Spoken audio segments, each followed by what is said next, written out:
All right. Hello, everybody. Welcome to the first episode of Yee-Haw, a Bonanza Podcast. I am your host, Melissa, and today we're going to be watching and commentating on the very first Bonanza pilot, Rose For Lotta. I am extremely excited about this because not only does this kick off my Bonanza journey, but I have my sister Theresa here with me today to watch and comment on this very first episode with me. Hi, Theresa. How are you? I'm good. How are you? I am excellent. I have my drink for today's video, or not video, I guess, podcast episode. I've got some kind of seltzer. It's like a lime seltzer. What do you have? I have it's called my concoction, and it's Mm. just, yeah, if you know me, you know what this is. It's literally just hot water with honey and lemon. And I just drink it because I don't know, it's cozy and it's yummy and it makes my throat feel good. And yeah. Cool. Very, very cool. I personally would go for honey turmeric tea myself. You know me. I'm either honey turmeric or I am a peppermint gal. I probably drink way too much tea for anybody's liking. But that's just me. Are you ready to kick this off? I know that you and I both have many, many thoughts. I can't even. I'm not gonna say anything yet. I literally. Oh my god, I have so many thoughts on this episode. uh, Good it's or bad. it's interesting. I think we can both agree that it is a very interesting start to the show. The choices were made. Okay, I am confused. What season does this take place in? So this is the very first episode of the show. This is the pilot. It is the very first episode of season 1. Oh, You didn't know that, dude. I'm dumb. No wonder it made me angry. Okay, I'm so interested to get into your thoughts for today.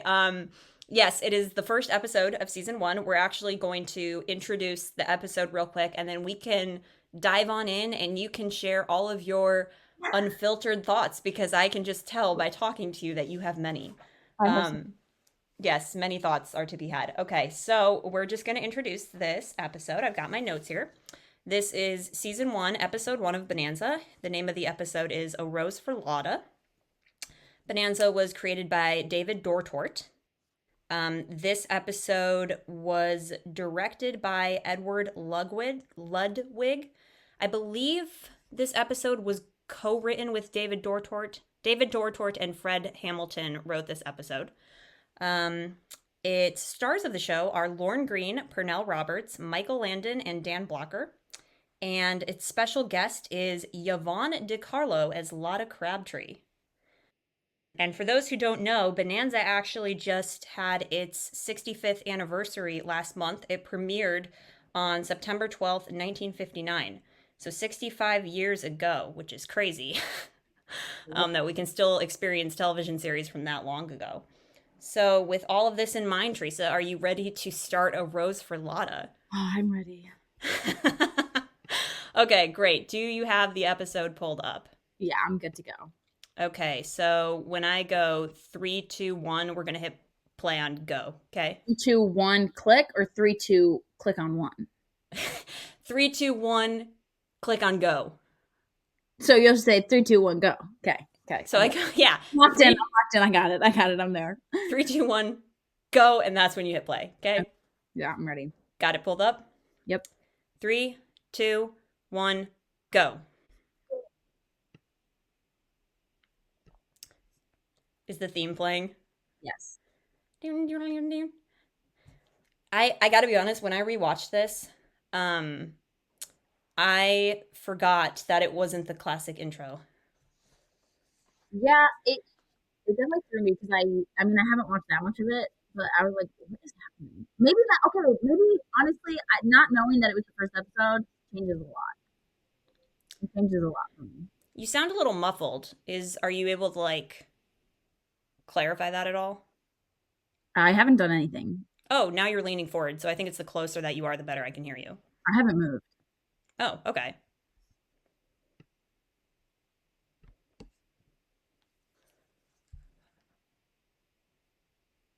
Dramatic. Okay.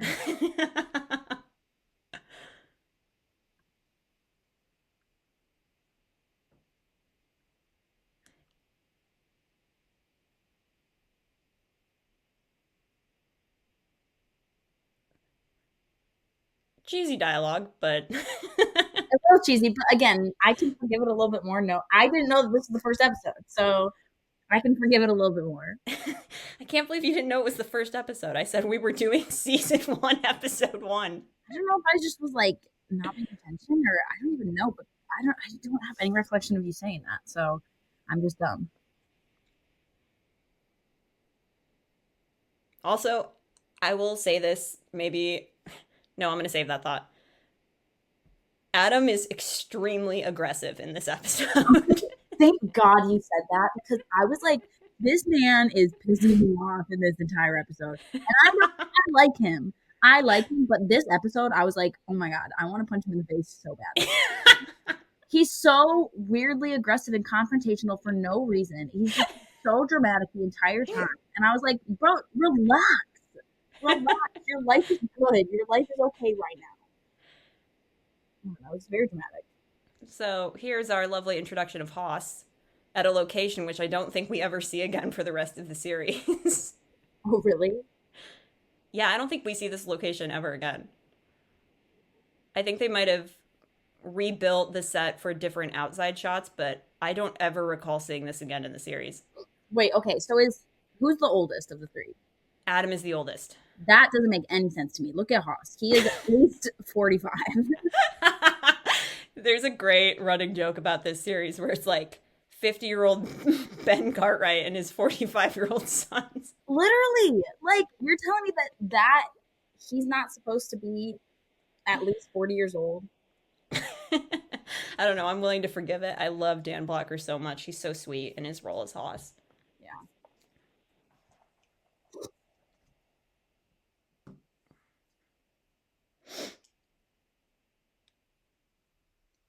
Okay, this. Yeah, say it. Wait. Say it. He's giving Casanova. He's giving Casanova, is that what you said? He's giving David Tennant Casanova. Why is he prancing about the room? Because he's young and impressionable. I know, it's very much like, this makes a lot more sense. Again, it being the first episode, because they're trying to give like a general impression of his personality and how he's more childish and wild and childish and stuff. But I was like, oh God, this is stupid. You know what's interesting though? You and I grew up on Little House on the Prairie. Mm-hmm. And this is the youngest I've ever seen Michael Landon, I think. Yeah, he's so baby here. I hadn't seen him in anything other than Little House on the Prairie, and watching him here was kind of like a huge shock. Yeah. I think he's like 22 here. Can we talk about how Adam's hair looks blue? I think it's just the color correction, but in this particular shot, when it switches back to his face, oh dang it, it's not going to, but it looks blue. It does look a little blue. You know what's funny about this is Adam insults Little Joe's mother, but I forget what he says, what the insult is, but he says something. He said something about a New Orleans something. I can't remember what the insult was that Adam says. Mm-hmm. But then Little Joe spits back that Adam's mother is a thin-nosed Boston Yankee.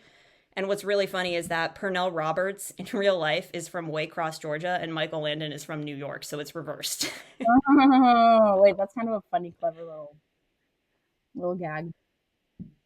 So it's kind of like ironic in that way. Also, shout out to the line when Ben Cartwright comes into the room, he goes, "Fire and brimstone." And you're like, why did you say that? I don't know. So very, very interesting word. Can you lean in towards your mic or something? It keeps going in and out. I am like as close to my mic as I can be. Okay, well then I guess we'll just deal with it.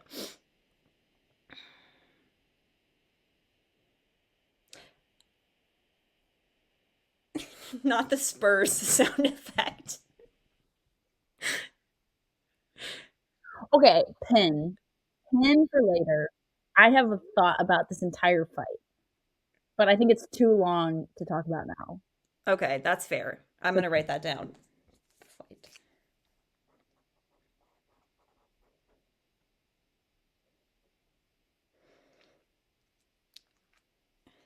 You know, one of my favorite things about this episode is how much yelling Lorne Greene does in it.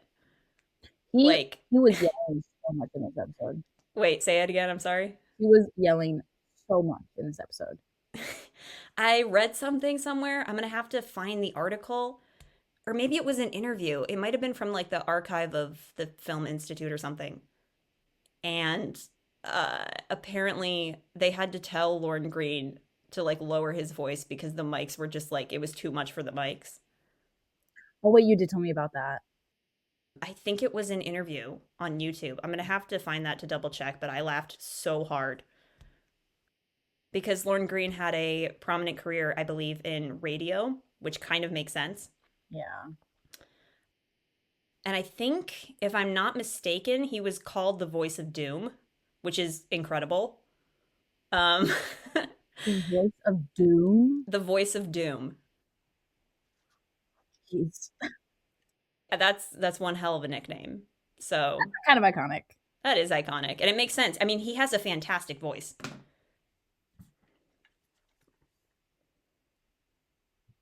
Okay, that was cute. That was cute. Okay, we need to talk about this. What, Hop Sing? It's so bad. It's like horrible. You know what? I saw an interview on YouTube with Lorne Greene, and it was on an Australian channel in the 1980s. And in the interview, they showed this exact clip. And the interviewer was like, so now we're going to show a clip from the very first Bonanza episode. And Lorne Greene goes, oh, no, no, no, no, no, no. He goes, it's so bad. It's horrible. It's like, dude, this is a horrible, like, racist, like, representation. And the way he answers him here, just wait. Just wait. I think Lorne Greene was very cringed out by this. Yeah.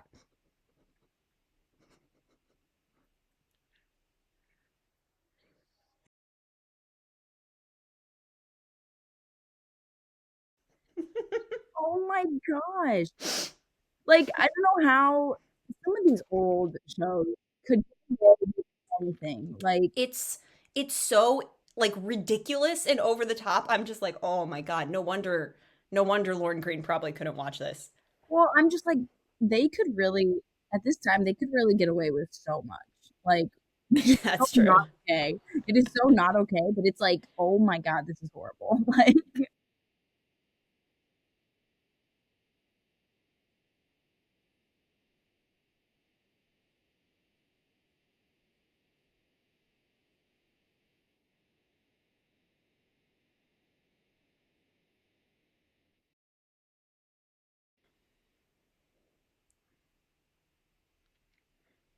But yeah, you're right. In that particular scene, there's some major overacting going on. major Like, overacting, major, like, not okay things. Throughout the episode, it's not like there's only one scene of it. It's like this entire episode is laced with this, like, it's really the fact that they're like, oh, we're at the international house, and it's like all these. Oh my gosh, this is so bad. I have thoughts. I have thoughts I'll share later. But right now we got to watch these evil businessmen be evil and plan to steal some trees from the Cartwrights. That's what was funny is I couldn't figure out like later in the episode they really do kind of give off like Saturday morning cartoon villain. Guys, I need the Ponderosa trees. So we got to come up with a plan to kidnap the Cartwrights to make them give us their trees. Like it's just very cartoony, I think. yeah. I think they were trying to figure out like the tone of the show, like how serious is it versus like how like like oh the Cartwrights always win. Like I think they were trying to figure out like how to market it kind of and like how to find the rhythm of it. Absolutely. I think these villains are like kind of all over the place. I don't think that this pilot is a good representation of what the series actually became, which I feel like is kind of normal for a lot of series because so many series change drastically from what the pilot is. Like the pilot's like, oh, here's a teaser of what it could be. But in my opinion, I feel like most series don't really hit their stride until like the third season, you know? Yeah, I completely agree because when I watched this, I was kind of like surprised by how much I like. Not that I wouldn't say that I didn't enjoy it. It was just like I was just so thrown off by it, and I think I was surprised by how thrown off I was by it. But it made sense with it being like the first episode. It's like you have to find your stride, you have to find what the tone of the show is, and a lot of the times that takes like at least a season. Mm-hmm.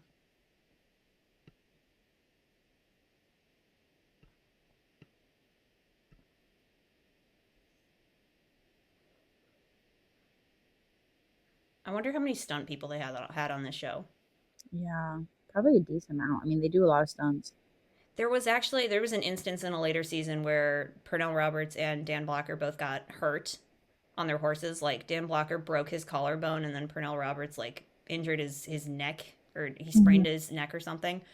And um, is it NBC? Yeah, NBC put down an order where they were like, we cannot have this anymore. Like there have to be stunt guys riding now. Yeah, that makes sense. I mean, you can't have your like leading actors getting injured all the time. Now that being said, they are all really good horse riders.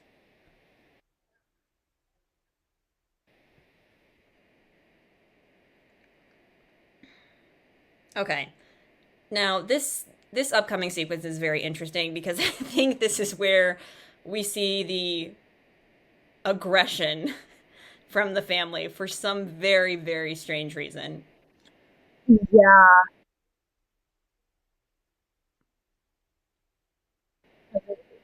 It's Wait, can you speak up? Sorry, I can't hear you. I just said it was interesting for sure. It's like aggression right off the bat. And it's like weird because I feel like they're normally not like I feel like they're normally not aggressive right off the bat. Like yeah. so I think it's interesting that that's you know It's interesting because like their characters do evolve. Like Ben is not this I don't know. He's not as like abrasive in future episodes. I would argue that the one character that feels the closest to how they are for the rest of the series is probably Michael Landon. yeah, I could see that. Also, why did Adam fire his gun there? Like very unnecessary. He says something about killing him, too. I want to see where that line comes in. He's like, I'll kill you, or whatever. Bro, she made me angry. But Lotta, Yeah, I have so she's many thoughts. They'll come up more as the episode goes on, but so many thoughts.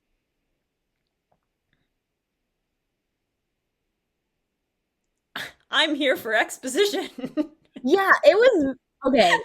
Something that like interested me a lot is like how they're like, oh, it's the Ponderosa, blah blah blah. I know it's like supposed to be this famous place, like, and it's very iconic in Bonanza, but they're like, they get like offended that like she doesn't know what it is. Like, this is not like you're not your own state. Like it's you just have this hunk of land. Like how are people supposed to know what this place is? You know what I mean? That's true. And then you shoot at them. Like what were they? I don't know what they were expecting. Like also Riz. Yeah, Michael Landon. Riz. Little Joe is rizzing her up very early. Like that. Why does Adam say these things? Yeah, like he's like, I might still intend to use the gun, and you're like, chill out. And they're like, as long as they get off the Ponderosa. It's like, bro, they are not. Their tire is off. Like, what are you expecting them to do? That's like somebody accidentally popping a tire in your front yard, and you come out and threaten them. And then it's like, why are you threatening me? And they're like, well, just get off my yard. It's like, okay, I don't know. Do it on purpose. This was the Old West, so it was probably a more tumultuous time. But this episode, in the context of how the characters actually turn out for the rest of the series, is just kind of hilarious. Yeah. Because they don't act this way. Like, seasons 1 and 2 are their own special little thing because it's I would argue it's infinitely darker than the rest of the show. Like, so many people die in seasons 1 and 2, and the characters, while they still feel the same, they just don't feel as grounded as they do as, say, in like season 3. Yeah, that's very fair. That's very fair. So it's like, it's kind of funny because I've seen seasons 1 through 6. Also, sorry, pause. The way he stares at her here, I I, don't know. I It don't does like something to me. I don't like it actually. Really? Normally I'm here for Adam, but this Mm-hmm. episode, actually, this is again something that we have to pin for later. He made me so angry in this entire episode. He just was like, oh, and I don't want to spoil the ending, but I have so many thoughts about him and his whole evolution throughout this entire episode. I agree, because I think we're both thinking of the same moment in the end. Yeah, But what is that? Oh my god! that moment in the end is very questionable. But let's talk about his arms here. I was just gonna say, shout out to Pernell's arms. I will give him that. Listen, as much as he made me angry in this episode, his arms here are a 10 out of 10. His arms are fantastic. Like, highly appreciate those. But yeah, we have to rediscuss his whole thing at the end when it gets to that point, because I have so many things to say about that. I like how they're like extremely aggressive, and then they're like, let us politely fix your wagon. Yeah. Good Lord, look at his arms. I gotta be honest, I do like his outfit there. Like, Yeah. what would you call that? Like a pale maroon. Yeah, like maroon. I like that outfit. I also, what are those riding pants called? I'm gonna sound like such an idiot. The flare pants. Yeah, the one where when you ride, you wear I don't them. know What are what they they're called? called. I don't remember what they're called, but yeah, I don't know what they're called. Also, wait. Also, wait, I was gonna say something here. Why why do they act in this episode? Okay, first of all, aggression again. Second of all, why do they act like Virginia City is this like incredibly dangerous, hostile place?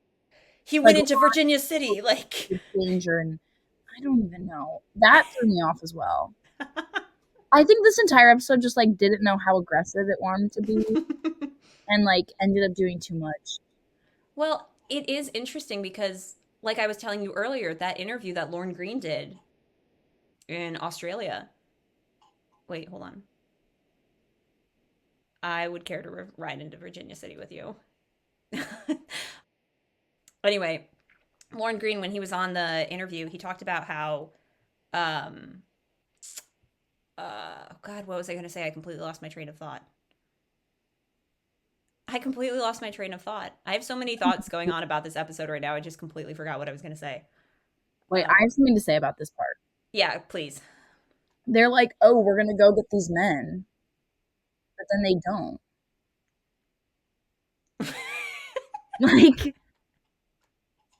like they don't.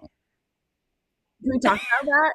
They're like, oh, and then like earlier in the episode when the evil villains are talking, they're like, oh, well, the Cartwrights can easily get 200 men and blah blah blah. But then like, they don't.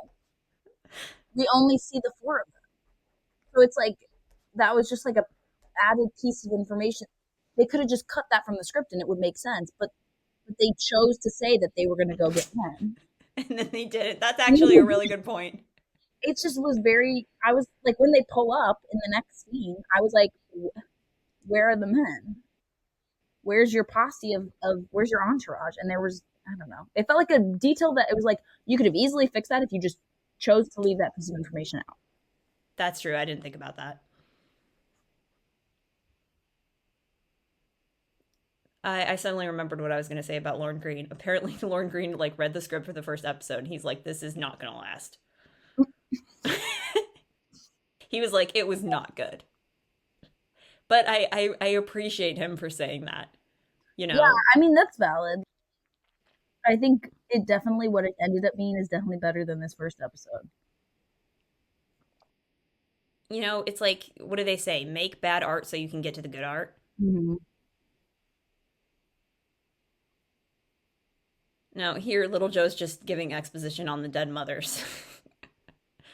which Pin this. This relates to the conversation about Adam, but pin this conversation. I'm going to make notes of this. Okay, so I'm going to make fight dead mothers.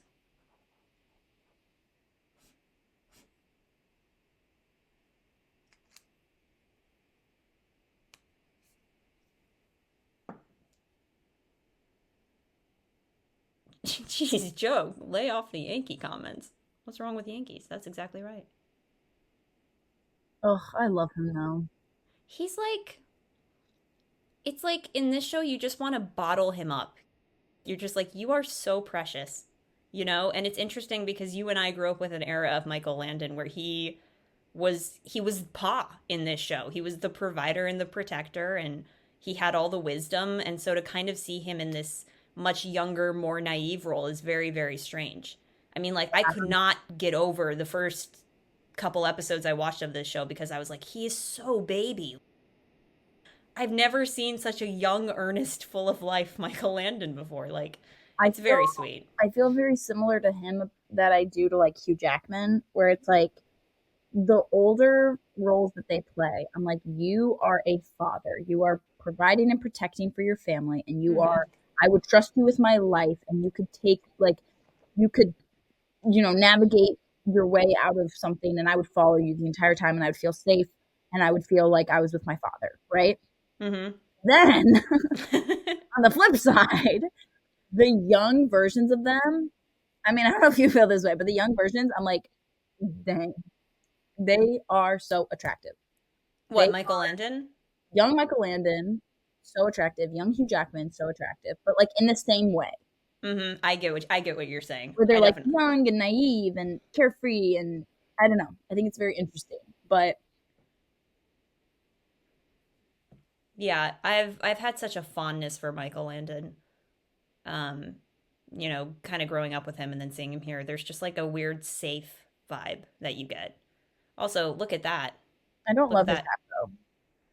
Yeah, don't worry, he graduates from that. You know what's interesting is Lotta Crabtree was a real person. Oh, really? Yeah, she was like an entertainer in the 1860s. Let me look it up. Um, I was like, what? But they do bring a lot of historical figures into this show, like a lot of people that actually existed, and sometimes I forget about that. That makes sense, honestly. Like I feel like if you're doing a show like this, you should try to incorporate some kind of like, I don't know, truth. Reality. Yeah. Yeah, so she was born November 7th, 1847, and she died September 25th, 1924. Oh wow, that's crazy. Um, she was an American actress, and she was the darling of the American stage and in England. Wow. So that's honestly like respect. You're actually taking from life and you're trying to Yeah. add some reality to it. Yeah, I like that a lot.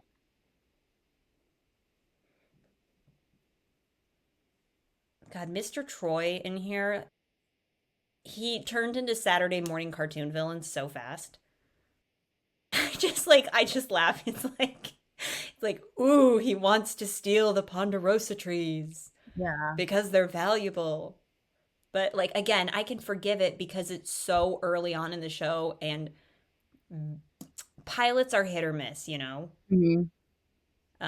So I'm like I'm very willing to forgive it here. Yeah, that's fair. Do you ever notice how like tan they make the men? Not him. You mean the makeup? Not him, but like Mr. Troy is very like orange tan. And so is Adam.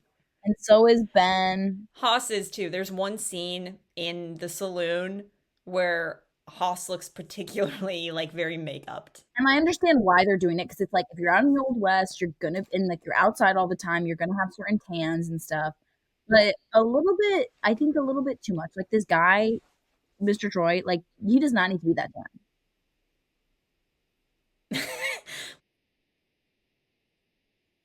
This was one of, well, it might have been the first color TV show or like one of the first color TV shows, so it was a huge deal because of that for Um, 1959. There's actually a really cool Bonanza ad where they're like, "Watch it in living color." Like it's oh, actually like wait, yeah, you showed me that. It's really cool when you look at the context because the colors here are so vibrant. I own the full DVD set of Bonanza. I bought it last year as a birthday gift to myself, and they've definitely like cleaned up the footage a little bit on the disc set, but the colors are just ridiculous. Like they're so vibrant and Yeah. so much fun to look at. So I can understand how this was like groundbreaking Yeah, it was probably a um, huge deal. for the time.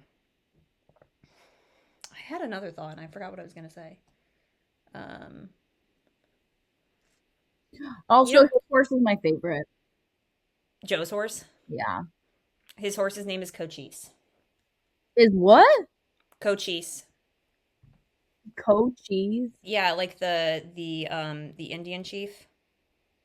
Oh, I thought it was like I was thinking cheese. Like Oh no no no no no. cheese. And I thought you were Co like a shortened version of Kojak cheese.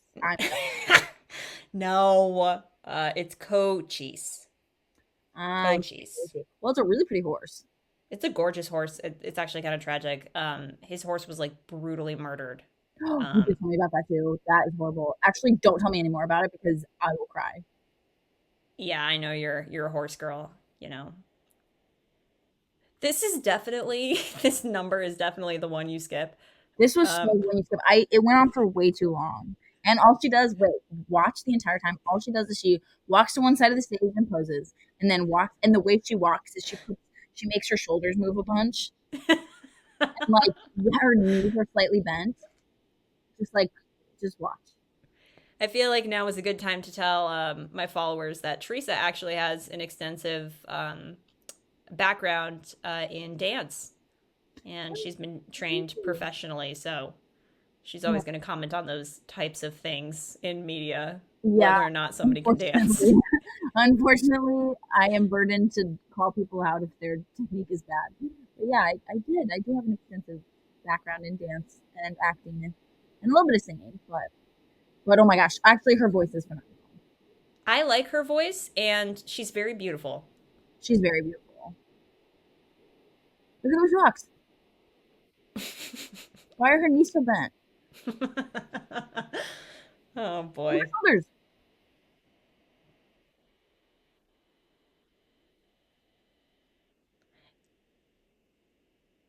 It is interesting how this entire first episode just centers around little Joe. Oh, but I love him. You know, like it's like, oh, young, naive little Joe going into the dangerous Virginia city and doesn't know how to handle women. Like Wait, okay, so how old is he supposed to be? 20 something. Oh, no, I take it back.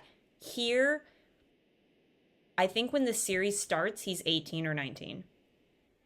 Because they like treat him like he's 10. They're like, "Oh, you child," and they're like, "Ah, oh, he's a boy." And I'm like, he's not a boy, actually. He's younger than your 45-year-old brother, but he's not a boy. They But he's definitely do. younger, but like they're like, he's a child.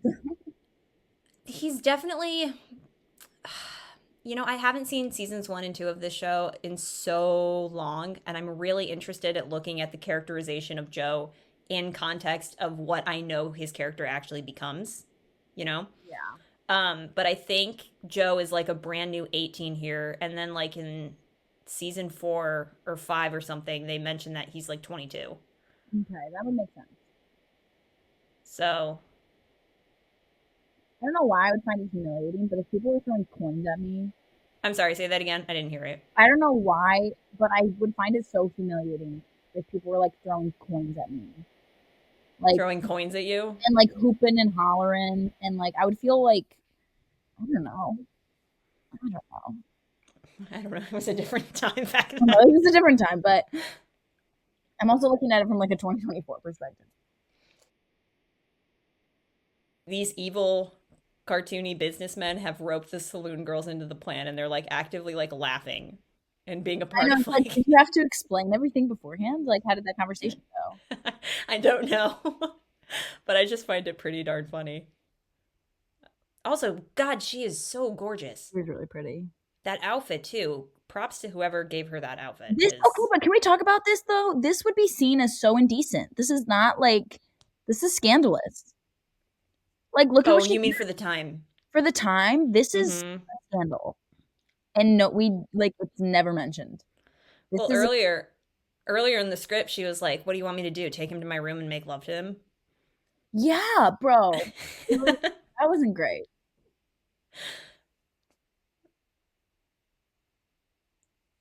Oh, little Joe, you sweet summer child, you This don't know part what where wicked dancing looks like. this part where he leans in Oh, and she rejects him. and he stumbles over the chair.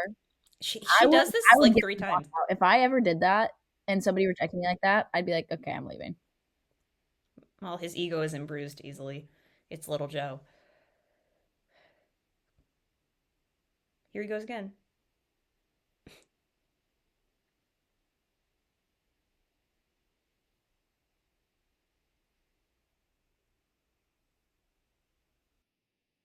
I don't know if he said the line already because we were kind of going ham on the aggression earlier. Mhm. Um, but he mentions that his mother's name is Felicia, and it's not. Like they changed it to Marie. And So he left. looking, yes, and like looking at it, it just makes for a really hilarious like continuity error. So it Yeah. could be taken like little Joe is just BSing her, I or hope he that was I just hope that he's just like is messing with her. But they do keep this storyline where he does remember her. Like he was like 4 or 5 when she died. Okay, this scene, I have so many thoughts. Like, just pin, this big pin. This relates to my whole thing about Adam and the conversation about the mothers. It's all connected. I'm making notes of it now. Also, like, um, Haas is barely in this pilot. Yeah, and the only time he is, he's talking about food. Yeah, like, Like, could you make him more tropey if you yeah, tried? I was like, he's not a caricature. Like, and then they're like, oh, he's huge, and it's like, okay, relax. It makes me angry because I think Dan Blocker as an actor probably improved the most on this show. To me, there's a big difference in his character from like season 1 to like season 3. Like he really came into his own and really made that character what it is. Yeah, And some of the storylines with him, I got irritated with. I'm like, can we not reduce him to a trope? Like yeah. he's an actual like really good character, and I'm a little sick of the whole like, oh, he's the big guy who Mhm. dumb and just eats food all the time. And here I feel like they played into that, and I don't appreciate that because it's a bit of a lazy take Yeah, on the it's such a character. lazy take. That's such a good way to put it. It's such a lazy take, and it like frustrates me because they do it with characters all the time. Ugh, they're not just like tropes. They're more than just the tropes. I don't know. It frustrates me. I guess they do kind of do it with Little Joe too. Oh, That- he's the young naive kid.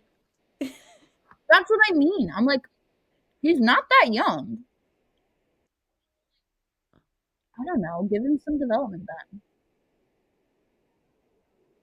I don't know. This is the pilot, so I'm like, I am so willing to excuse all this because of what the show was able to become. But look But at him. He's not stupid. no, he's not. Like he knows already. And they're like, everyone treats him like, oh, he's just little Joe. He's just a child. And it's like, no, he's figured this out by now.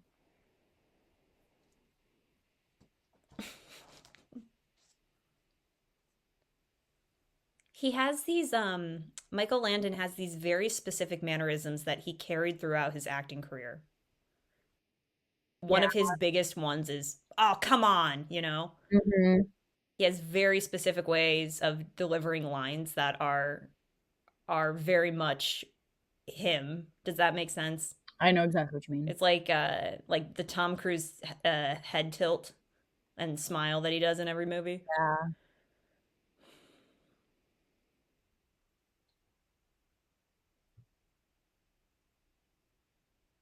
I love this scene because it's, again, so aggressive.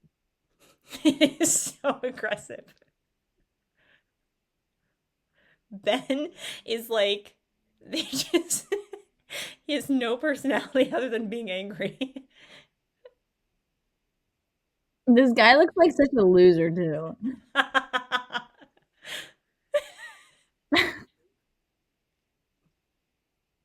Like I am not threatened at all by him.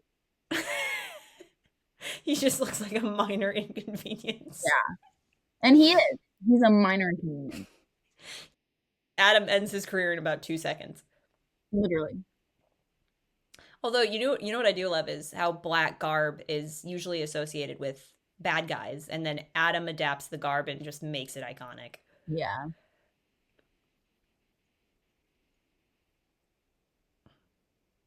God, Pernell had nice eyes. His lips though, something about them is off. He doesn't really have a personality in this. No, he doesn't. He's just aggressive the entire time. Like, he and Ben don't have personalities. Like, the only time where he shows a semblance of a personality is when he and Little Joe make up from their fight in the beginning, where he, like, taps his head. That's so true, actually. The rest of it, he's just, like, angry and aggressive. He and Ben just didn't really have personalities here. Although, side tangent real quick, I would like to give a shout out to Haas's jacket in the background. It is so iconic. Oh, yeah, that's sick. And I'm mad that they didn't keep it after, like, season 1. It's a great jacket. Wait, Penn in this conversation about him being like, I want my son. I have something to say about this. By the way, oh man, I have stuff to say on the upcoming scene. I'll find this with that actress once I know where she is. Well, yeah, obviously you'll find him once you know where they are. That was bad writing. What? Wait, what line was bad writing? He said, I'll find him with that actress once I know where they are. Like, obviously, once you know where they are, you'll find them. But, like, that's the whole point. Yeah, there's just... Okay, look at Haas's face here. Like, that looks like a lot of makeup to me. Yeah. Yeah, that's too much makeup. Like, he's blending in with the curtain behind him. Oh, man. I kind of vibe with his hat, though. His hat's amazing. His whole look, Dan Blocker's whole look on the show is just iconic. I also love how cool and collected he's being in this scene. Oh, he's just being really chill. Like, I'm not threatened at all by this. Mm-hmm. I love her outfit, though. Like, she looks so good in that outfit. Like, the colors just all look so good. Yeah.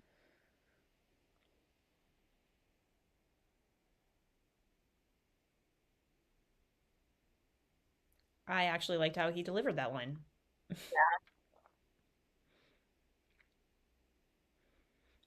This is very classic old Hollywood fight scene. Well, the classic Hollywood fight scene. Yeah, I vibe with it. Yeah, and Michael Landon loved doing his own stunts. The way every single time they go to fall over like a table or a chair or something, I always think of that scene in Singing in the Rain where Gene Kelly falls over the bar in that when he's like stepping in as the stuntman. Oh yeah. I think of it every single time. And then they hire him. Yeah. Okay, wait, this part I have to say, I didn't like how they're like, ooh, see, he's learning what he was doing before. I don't know why. I found it cheesy. It is pretty cheesy. Okay, and that part was cute though. That line was so cute. What line did he say? He's like, wait, what's her name again? Lotta? Yeah. He's like, Lotta, you're a sweetheart. And then he jumps out the window. And then she smiles. That was precious. Yeah, that was really cute. I'm still confused as to why they were like, Virginia City's so dangerous. Yeah, there's nothing threatening in Virginia City. Like, these guys are, but then it's like, they made it seem like the entire city was like crime-ridden and like, I don't know. Like a bad part of Chicago. Yeah. That's a stupid last name.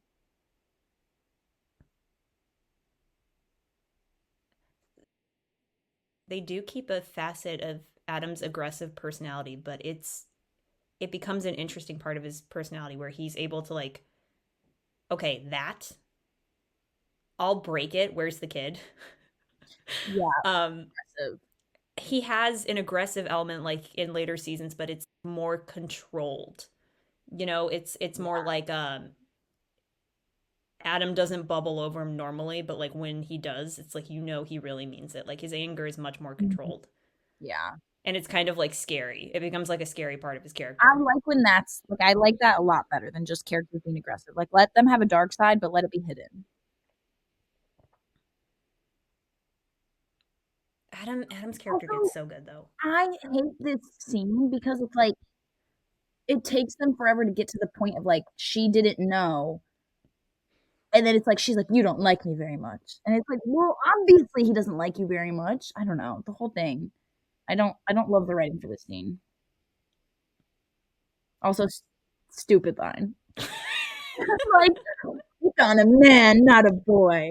Like, ugh, I don't know why that line in particular, I was like I got icked out by it. I was like, "Ugh, I hate that." Well, it's also just like I don't mind the idea of little Joe like having like mischievous personality traits. But it's like he's not an idiot, guys. Come on. It could Yeah, be more that's what what if little Joe outwitted like you could take the whole plot of this episode, which is maybe everybody's struggling with little Joe because he just turned 18 and they're all frustrated with him because they feel like he isn't taking his responsibilities seriously. But they could do something in the end where he actively saves the day and they're like, "Oh my gosh, I guess that we haven't really been paying attention to like how much he's actually changed." yeah, it felt like they kind of like I think they were like didn't know how to structure an episode yet. It feels very much like they're trying to fit in a bunch of concepts and ideas into it, but they don't have it fleshed out enough where it connects to the beginning. Like the scene in the beginning where like Adam and little Joe are fighting has nothing to do with the rest of the episode. And it's like that was a good way to set up like Mhm. this kind of expectation that all of them have for little Joe. And then he gets into this thing. And by the way, like he does kind of figure it out by himself, like without their help. Yeah, and then nobody acknowledges it. Exactly. And it's like, okay, well, you just lost a good opportunity to show some like good character growth within the first episode. I don't know. I don't know. I felt like it was kind of a lost Opportunity. opportunity. Yeah. Yeah, I think that's what bothered me about it is they didn't really tie it together because the premise for, the family viewing little Joe one way and then coming to the realization that, oh, he's actually grown up a lot and we just haven't recognized it is Mm. a pretty compelling family premise. But at the end, it's like they still treat him like a little kid. Yeah, and it was like, oh, well, then why did we go through this whole fiasco? Like, I am also like so irritated that the guys just come in and mess up this place. Like oh this my god, poor this is so angry. They do it to everyone. And again, like, this is kind of racist. It's like the depiction of them and then these guys just coming in and trashing the place with no consequences. It's just like, okay, this is I'm just irritated because it's like, ugh, how many hours did he take folding the laundry and making it look nice? yeah. Like, Also, rude. this little thing that happens makes no sense. That makes no sense. You're telling me that you're telling me that Adam or not Adam, little Joe, he wasn't what? That makes no sense. The physics of that makes literally no They sense. would definitely know that there's a guy in there. Also, there's no way that they could have thrown that without him tumbling out. That's true. That is true. Also, nobody else is in this town, evidently. This here, this is nuts. He just light this guy's place on fire. Well, Where don't worry. They get their comeuppance, which is great. Actually, that sequence makes me laugh. yeah, but still, like they just light this guy's place on fire for no reason. They're like, oh, we'll smoke him out, and it's like, oh, then you're just gonna run away. Like, I don't know. Very, very interesting choice of the writers. It's a But real fire though, which is at least nuts. they're, Like that had to be a very controlled fire. yeah, and it really burned. Like the tarp on the outside is like completely burned off now. Little Joe's like, I caused this. He eats himself on the guy. I loved that because it was like, yeah, he can handle himself. Look at him. He figured this out all by himself. He didn't need any help. Yeah, they kind of shot and missed with the character arcs Missed in up. this one. Like this just felt like basic Western. Yeah. It felt tropey Western, let me just say that. Very Like tricky Western, yeah. it was just like, let's just hit all the points that everybody expects of us, which is an aggressive shoot 'em up family. Oh my god, I have so many thoughts on this. I have Same. so many thoughts. Like it's gonna take everything inside me not to. This is also such a precious moment. Yeah, like what is he doing? Okay, I get why Pa's mad. Like, what the hell? We couldn't find you and But you don't like even tell us. Like, I understand that. I understand that, but it's like you would think that it would be this moment where they're like, "Oh my gosh, he can actually handle himself." Like Yeah. look at him, and he's dancing with this woman who, by the way, he had some good tension with her, He actually did. I will agree with that. They did have some nice chemistry there. and they throw it away. What a line too. I thought I was just getting started. Her outfits, though, are great. Whoever gave her her outfits, I would like to give a shout out to the costume designer because they compliment her so well. He like spanks him on his Dude, way. like that doesn't make any sense to me. And this part here is so. I have so many thoughts on this. I have a theory about this part. I do like Haas here, though, what he does here. Like, that was kind of cute. Yeah, if it made sense with the plot, though. I agree. I agree. Also, this guy in the back, just chilling. God, I love Haas's jacket. Yeah, I'm sad they got rid of that. He keeps it, I think, for a couple episodes in season 1. Now, here we go, the most controversial part of the episode. What is happening? What was the point of this? Literally, what? Well, she got to kiss him. Lucky duck. And then he walks out. But like, what? Like, here's I'll let you know the way I take it. There's a very specific way I think that was supposed to be perceived. Tilt your, oh, God. It was like they like put it in because they were like, oh, but see, we do have some romance in the show, even though there was no grounds for the romance. At least she didn't die, which is what happens to every woman in season 1. Yeah, but it's so like it makes no sense because it's like they have 1.5 scenes together prior to this. Like, yeah, literally 1.5 scenes. I'm pausing this. They have 1.5 scenes together prior to this, and then you have, okay, I'm going to go on my spiel. Okay, go on your spiel. So this connects back to the mother talk and to in that first scene where they first meet her, he's like weirdly aggressive towards her. And then all of a sudden is like, gets in her face for no reason, helps her onto the horse. And then that's like half of a scene. Okay. That doesn't even, that's like, they barely interact in that scene. Then the only other scene you have between them is them in that room after after little Joe leaves, and he again, there's no like sexual tension. It's like him being like, hey, tell me where my brother is or I'm gonna break your arm. That is the most aggressive thing ever. And then at the end, they're trying to like pull this in. Meanwhile, she actually like has real conversations with little Joe. They have real moments, and it makes more sense for her to fall for little Joe, and that's why she would want to help him out. Like, it just made no sense to me. I was like, they kissed at the end, and I was like, where in the hell did that come from? Like, it came from nothing. There was no yearning. There was no, like, they, like, tried to put in a little sexual tension at the beginning, but it was just ended up being weird because it was like, you didn't even know this girl. Why are you getting in her face?